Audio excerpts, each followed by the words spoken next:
안녕하세요 여러분, 월요일 아침 상승미소입니다. 지금 현재 월요일마다 계속 그 증시의 변수가 될 수 있는 것을 하나씩 점검하고 있죠. 3주 전에는 인플레이션, 그 인플레이션이 가까이 와 있는지, 두 번째는 낮아진, 그러니까 회복되지 않는 실업률 때문에 주가가 버블이라고 하는 그 논란 말씀드렸고요. 오늘은 그 세 번째입니다. IPO 물량, 스펙까지 포함해서 IPO 물량이 과도하기 때문에 증시의 하락 압력으로 작용할 수 있는가? 이건 상당히 중요합니다. 일단 이 세 번째 방송부터 보시고요. 이 방송 보시기 전에 최근에 그 증시 하락의 변수를 제가 3주 연속 점검하고 있잖아요. 이게 끝나고 1, 2편도 꼭 보시면, 함께 보시면 저는 좋을 것이다 생각합니다. 바로 오늘 방송 제목부터 확인하시겠습니다.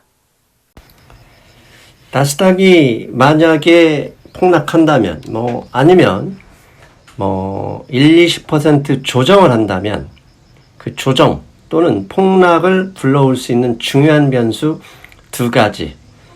오늘 방송은 그 두 가지가 무엇인지, 그렇다면 이 두 가지 변수를 여러분이 계속 추적해야 되겠죠? 여러분이 계속 추적하는 게 어렵고 귀찮다. 그러면 상승미소 멤버십으로 오시면 되겠습니다. 지난 3주 연속 이 순서대로 방송을 했습니다. 첫 번째는 급격한 인플레이션 임박. 이게 증시를 붕괴를 가져올 것인가? 결론, 아니다. 걱정하지 마라. 이런 얘기였고요. 두 번째, 회복이 안 되는 미국의 실업률. 증시는 버블인가? 아니다.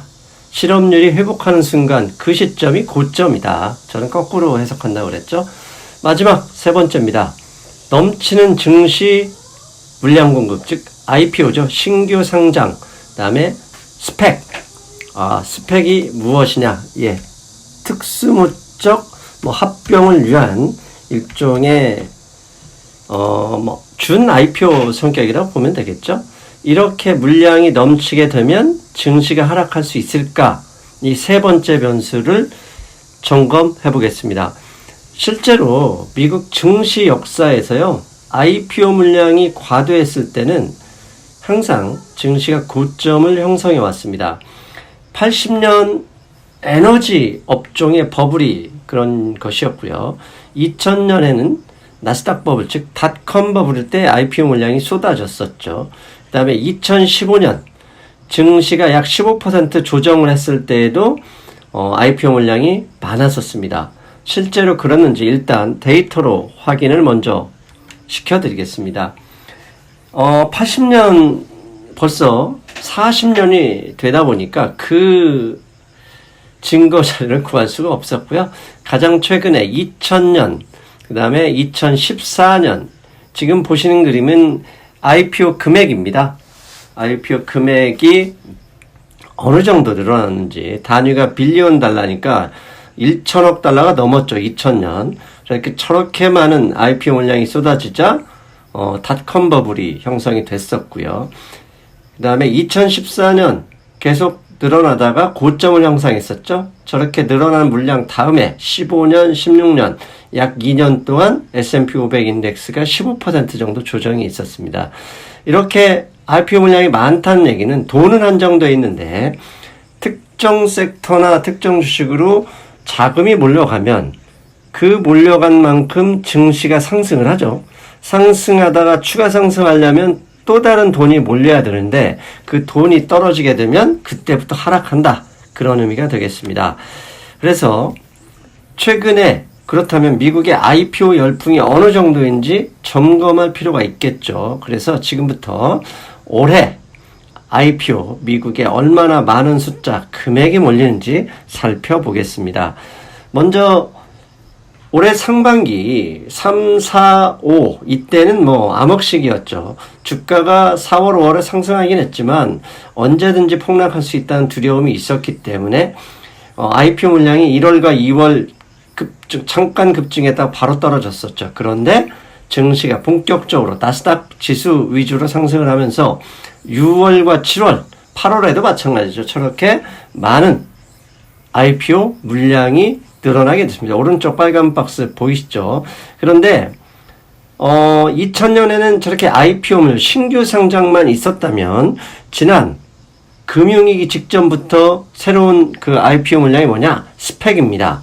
즉 특수 목적의 페이퍼 컴퍼니가 새로운 그 좋은 IPO 가능성이 있는 그런 회사를 합병하면서 증시에 상장을 한 거죠. 니콜라가 이 스펙 상장을 통해서 합병을 했습니다. 근데 이 스펙 합병을 통한 물량도 오른쪽 박스처럼 올해 2분기, 3분기에 급증하고 있습니다. 금액으로는 2020년에 지금 220억 달러가 쏟아지고 있습니다. 그러니까 과거에는 IPO만 있었다 치면 최근에는 IPO 물량 플러스 스펙 금액까지 합해서 계산해야 되는 거죠. 최근에 스펙이 어느 정도 늘어났냐면 스펙은 나스닥 버블 이후 2002년부터 이런 제도가 생겼는데요. 보시는 그림처럼 왼쪽은 스펙을 통해서 IPO에 들어온 기업의 숫자, 오른쪽은 금액입니다. 그래서 왼쪽의 숫자를 보면 지난 금융위기 이후의 숫자를 올해 훌쩍 넘어섰고요. 오른쪽에 금액을 봐도요.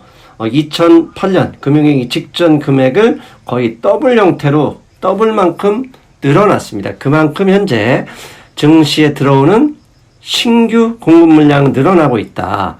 즉 IPO뿐만 아니라 스펙 합병을 통해서 증시에 상장되는 금액까지 감안하면 올해 2000년 이후에 사상 최고치를 넘어설 기세입니다. 근데 여러분 아시잖아요. 증시는 재료보다 수급이 우선입니다.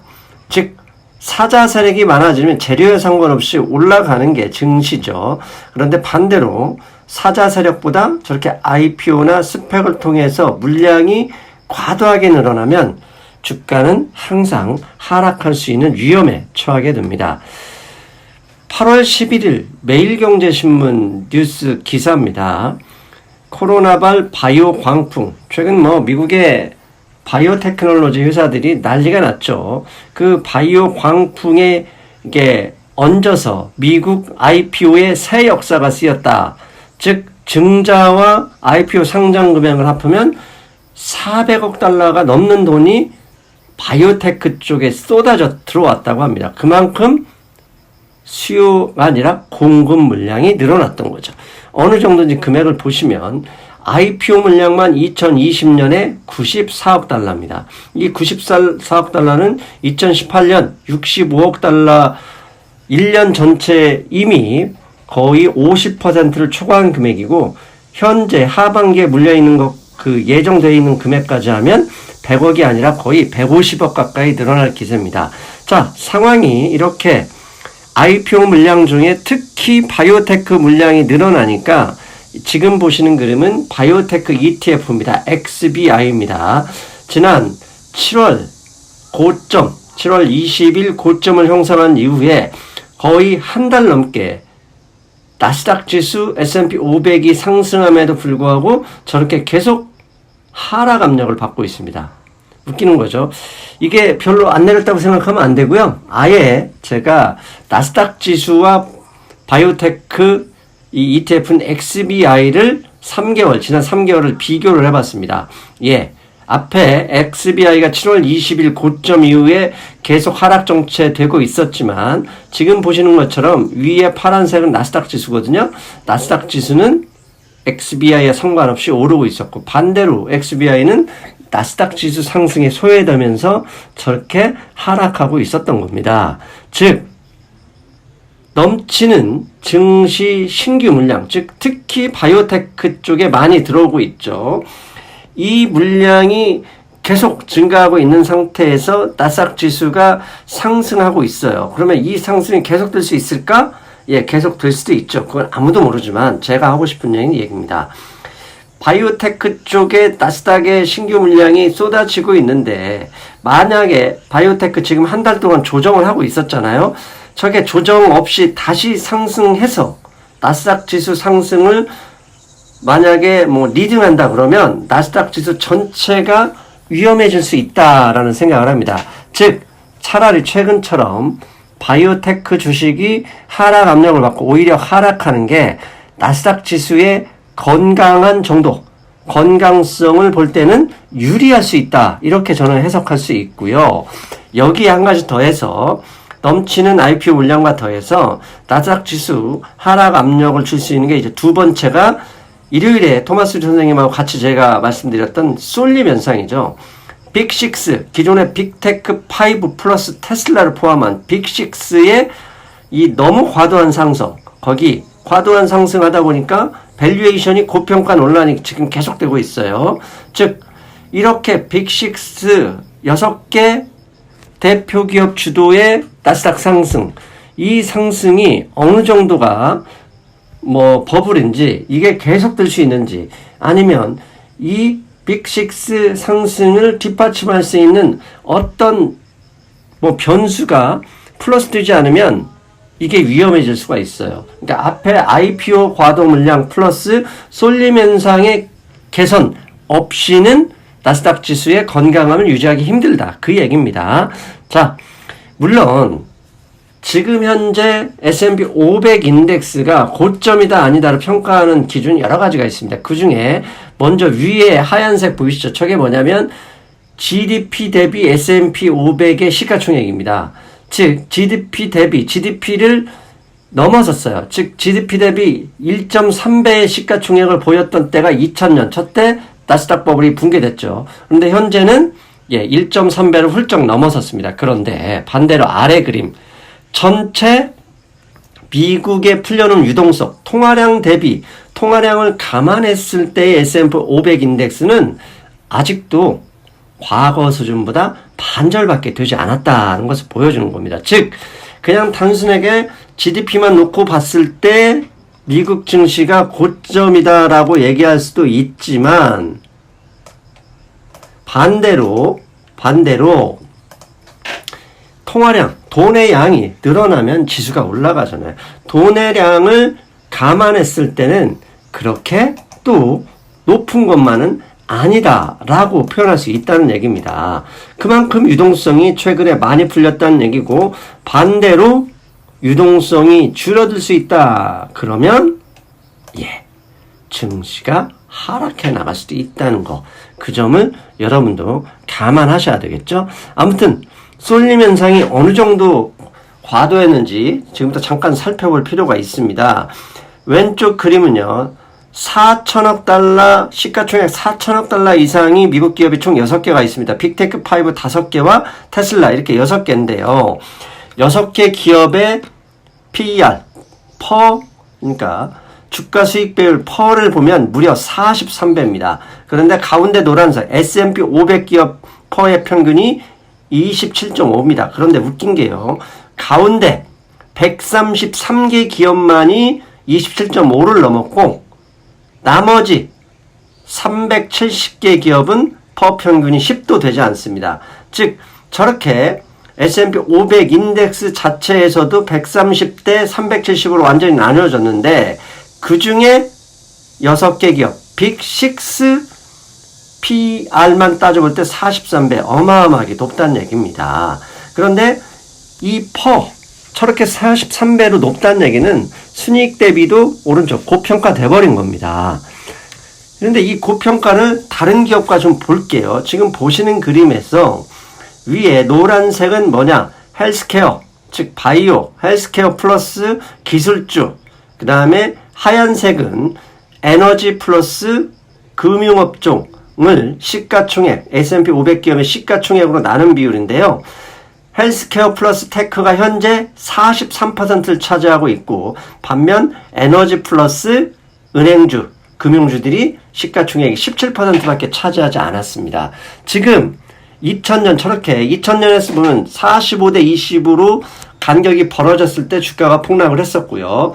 그 다음에 지난 2008년 36대 24로 간격이 벌어졌을 때 주가가 금융위기를 겪었잖아요. 그런데 저것보다 현재 43%대 17% 너무나 간격이 벌어졌습니다. 물론 2000년과 지금의 기술주나 헬스케어의 순이익을 따지면 비교할 수가 없습니다. 지금 빅6 위주의 플러스이기 때문에요. 그 빅6 위주는 매출이나 어닝이 담보가 돼요. 하지만 아무리 담보가 된다고 하더라도 최근 19 사태 때문에 상대적으로 수익성이 좋다 해서 돈이 몰려간 것을 인정할 수밖에 없거든요. 그래서 저 상대적으로 벌어진 다이버전스가 유지되려면 절대 수익이 계속 늘어나야 되는데 그게 쉽지 않지 않습니까? 그래서 어제 금융시장 브리핑에서도 월가 전문자들 얘기를 제가 그렇게 전했잖아요. 기술주 외주, 빅6 위주의 상승이 건강하게 유지되려면 다른 가치주의 상승이 어느 정도 올라와 줘야 된다. 그래야 버블 논란이 사라지고 증시 자체가 건강해진다. 이런 얘기를 했거든요. 마찬가지로 지금 과도한 쏠림은 항상 증시에 어느 순간 문제를 일으킬 수 있기 때문에 저게 헬스케어나 기술주가 좀 내려오든지 더 좋은 것은 에너지 플러스 은행주, 저게 좀 올라와 줘야 유지될 수 있다는 얘기입니다. 그래서 과도한 쏠림을 해결하기 위해서는 기술주나 헬스케어가 내려오는 것도 좋지만 저 같은 좀 올라가는 게 정체되면서 가치주, 은행, 에너지, 리테일 이런 것처럼 전통적인 가치주가 어느 정도 상승을 해서 상대적인 강도를 좁혀줘야 그래야 쏠림이 개선된다. 만약에 백신 개발 가능성, 백신이 10월에 나올 가능성이 점점 높아지고 있잖아요. 이 백신 개발 가능성에도 불구하고 가치주 상승이 없이 다음 주나 다다음 주에도 계속적으로 기술주만 올라간다. 그러면 그때는 여러분들 증시 하락에 좀 주의해야 될 필요가 있다. 현금 비중을 조금씩 높여서 대비할 필요도 있다. 이 점을 여러분께 말씀드리고 싶었습니다. 그리고 최근 테슬라와 애플의 액면 분할 재료로 끊임없이 오르죠. 그러면 액면 분할 이후의 주가는 어떻게 될 것인가 아무도 모르지만 지난 99년에 퀄컴 주식이요. 지금 10달러, 2.5달러 하던 퀄컴 주식이 99년에 63달러까지 올랐은 적이 있습니다. 그래, 저 기간 동안 퀄컴이 계속 액면 분할을 해서 갔었죠. CDMA 이런 것 때문에 퀄컴이 그때 핫했을 텐데 99년에 4대1 액면 분할 이후에 퀄컴이 무지하게 주가가 하락한 적이 있었습니다. 액면 분할 전 60달러에서 액면 분할 발표 후 주가가 떨어지는데 무려 6분의 1로 하락한 적도 있었다는 점. 그럼 퀄컴이 당시 닷컴 버블처럼 버블했냐? 그렇지 않았죠. 퀄컴은 그때도 수익성이 유지되고 있었단 말입니다. 이런 점을 감안해서 여러분도 액면 분할 이후에 무조건 올라갈 것이라는 그런 믿음을 좀 주의하면서 지켜보셔야 될 거고요. 이제 마지막으로 오늘 방송을 간단하게 정리하면 성장주는 어느 정도 조정을 해줘야 되고 반대로 가치주는 백신 개발 및 이제 경제 재개 조금씩 늘어나고 있잖아요. 그걸 감안해서 가치주가 상승이 좀 와줘야 됩니다. 그런데 가치주의 상승은 없고 성장주만 다음 주나 다다음 주에 계속 올라간다. 그랬을 때는 버블이 터질 위험성이 높아지는 것이니 현금 비중을 높이며 대응해야 된다라고 생각하고요. 반대로 가치주의 상대적인 상승이 나와준다면 증시 전체적으로 한 단계 레벨업도 가능하다. 다우지수는 3만 넘어갈 것이고 S&P 500은 3,500포인트도 충분히 가능할 수 있다는 점도 고려했으면 합니다. 잘 보셨죠? 예. 사실 어제 토마스 리 선생님도 말씀하셨고요. 저 또한 과도한 기술주, 그 다음에 바이오테크의 그 많은 물량 상당히 부담스럽습니다. 그래서 이 과도한 쏠림 현상이 개선되지 않는다면 결국 증시는 하락 압력으로 가져올 가능성이 높죠. 그 점 확인하시고요. 실제 방송을 하지만 이런 변수들을 매일 그 다음에 매 시간 사실 멤버십에서 이미 충분히 분석하고 있습니다. 여러분들이 궁금하시면 멤버십으로 오시면 되겠습니다. 여러분 저는 다음 시간에 뵙겠습니다. 여러분 안녕. 안녕하세요. 멤버십 제도 구체적으로 많은 분들이 궁금해 하셔서 제가 아예 영상을 만들었습니다. 멤버십 제도가 무엇인지, 왜 하는지, 어떤 서비스를 제공하는지, 그리고 마지막으로 구체적인 멤버십 서비스 제도의 목표가 무엇인지 하나씩 설명드리겠습니다. 먼저 화면을 보시겠습니다. 제 상승미소 경제와 투자 홈페이지에 들어오면 맨 오른쪽에 가입이 있죠. 그게 무엇이냐면 멤버십 가입을 하는 버튼입니다. 이 도대체 멤버십 제도 많은 분들이 궁금해 하셨어요. 질문하는 것들을 좀 정리해 봤습니다. 메일로 저에게 질문을 주셨던 건데요. 가장 첫 번째가 왜 상승미소 당신은 멤버십을 운영하는가입니다. 왜가 가장 중요하죠. 구체적인 제가 꿈꾸는 이유가 왜기 때문입니다. 제가 멤버십 제도를 운영하는 건 그 이유는 크게 세 가지인데요. 첫 번째는 경제를 분석하는 방법, 제가 분석하는 방법을 많은 분들에게 더 구체적으로 자세하게 알려드리고, 그리고 그 방법이 제가 없어도 여러분들이 다 하시게 되는 것을 꿈꾸고 있기 때문입니다. 두 번째는 시장이 관심을 갖는 것. 제가 항상 강조하잖아요. 시장이 문제를 삼을 때만 문제가 되고 아무리 안 좋은 일도 문제를 삼지 않으면 호재가 되기도 하죠. 이렇게 매일매일 시장이 관심을 갖는 것을 알아내고 또 그걸 분석하는 방법에 대해서 계속 여러분의 트레이닝을 원합니다. 마지막 세 번째는 이렇게 경제를 분석하고 시장에 관심을 갖는 것을 우리가 알아낼 수 있다면 우리가 여러분들이 열심히 일해 번 돈을 지켜내고 조금이라도 불리게 되죠. 그러면 제 방송에서 꿈꾸는 친수익파를 양성하게 되는 것이죠. 그래서 이 세 가지 이유가 멤버십 제도를 운영하는 이유가 됩니다. 두 번째, 그렇다, 좋아요, 상승미소. 멤버십 제도 도대체 3만 원 내고 가입해야 되는데 당신이 제공하는 서비스가 무엇인가요? 이렇게 묻죠.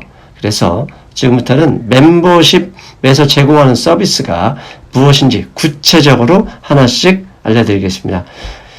멤버십 제도이 하게 되면 커뮤니티 게시판이 열리게 됩니다. 그래서 회원 전용의 게시판이 열리는데 여기에 제가 글을 올릴 때마다 여러분의 휴대전화나 그다음에 이메일로 순간적으로 동시에 알림이 올라갑니다. 그래서 여러분들이 이 정보를 놓치지 않도록 서비스가 되는데요.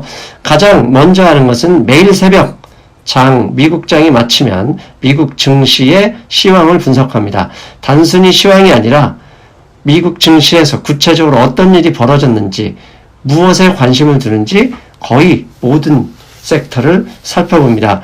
제가 이 시황을 쓰기 위해서요, 매일 아침 4시에 일어납니다. 그만큼 자세하게, 그 다음날, 우리 이제 아침에 한국장에서 대응할 수 있는데 도움을 주려고 노력하고 있습니다.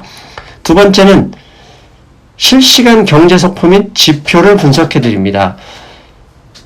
투자자 여러분들은 일을 하시면서도 계속 관심을 가지고 있죠. 그런데 바빠서 오늘 현재, 그 다음에 미국 증시에서, 그 다음에 한국의 이 증시 개장이 되는 이 시간에 실시간으로 무슨 일이 일어나는지를 일일이 신경 쓰기 어렵습니다. 그래서 제가 보고 있으면서 실시간 경제 속보를 전해드리고 그 속보를 그 다음에 지표를 분석해 드립니다. 지금 보시는 그림은요, 지난주 목요일 위안화가 7.0 밑으로 하락하는 것을 속보로 전해드리면서 증시 상황 이야기를 해드렸던 내용입니다.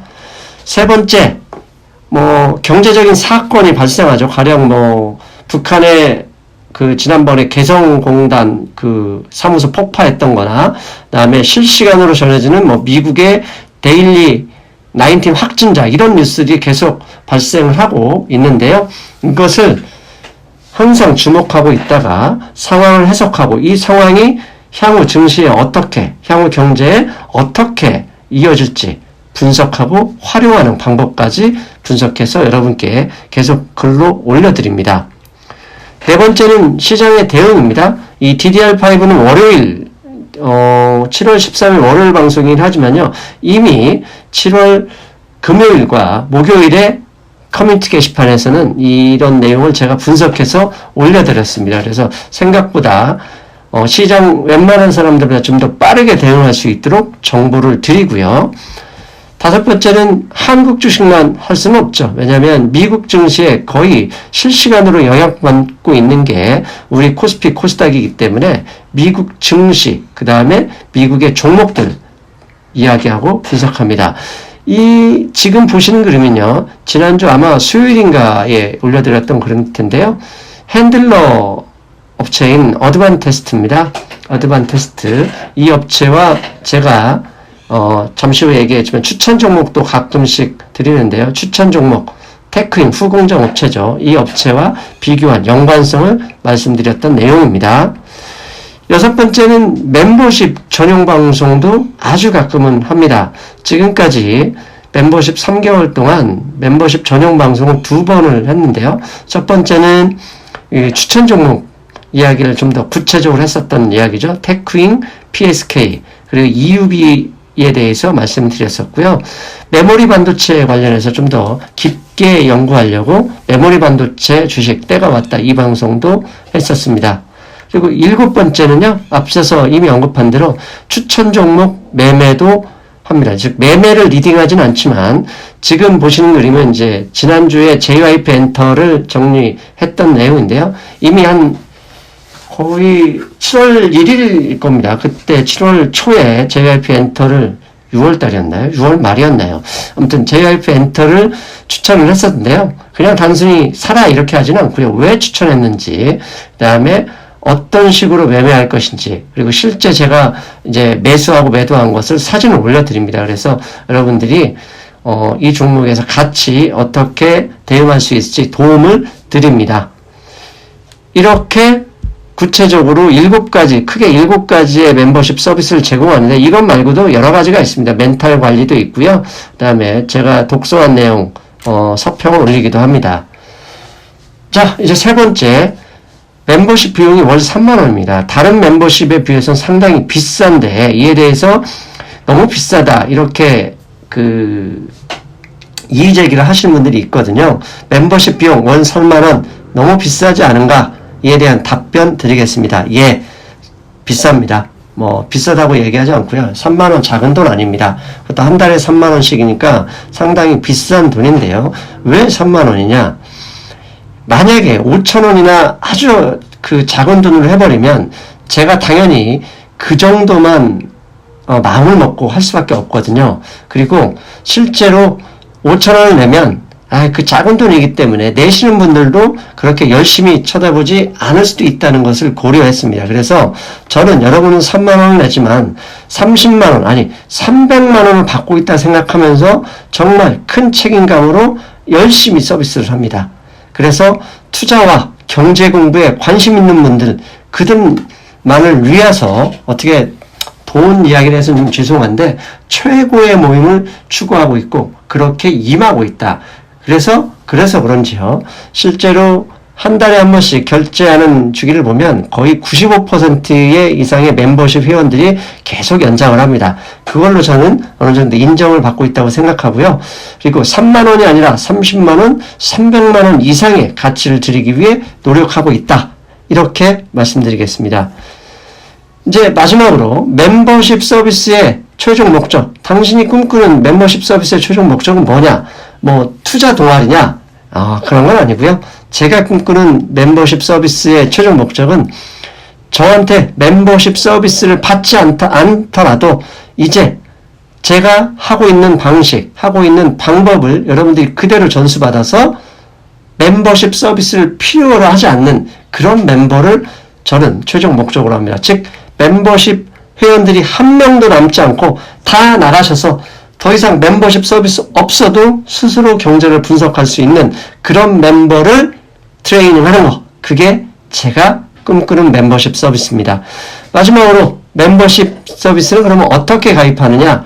예, 홈페이지에 보면 가입 보이시죠? 저 가입을 누르면 그 절차가 시작됩니다. 그리고 이제 로그인을 하면 영상 밑에도 가입이 뜨는데요. 그걸 누르면 가입할 수 있습니다. 곧바로 가입이 진행되니까 어렵지 않습니다. 가끔 애플 아이폰에서는 가입이 안 되거나 애플 아이폰에서는 또는 아이패드에서는 3만원이 아니라 4만원으로 이렇게 올라오는 경우도 있거든요. 그러니까 안드로이드 폰에서는 그대로 다 바로 가입할 수 있고요. 애플의 아이폰이나 아이패드에서는 오류가 난다. 그럴 때는 PC에서 가입을 하시고요. 서비스는 안드로이드 폰이든 애플의 아이폰이든 항상 그대로 다 보실 수 있습니다. 다만 가입만 약간 분류가 된다. 그 점 기억하셨으면 좋겠습니다.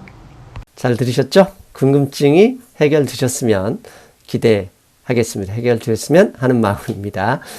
예, 많은 분들이 우려하시는 것처럼 그 다음에 많은 분들이 욕하시는 분들도 알고 있습니다. 하지만 자신 있게 여러분에게 서비스를 권유하는 건 그만한 노력, 그 다음에 그만한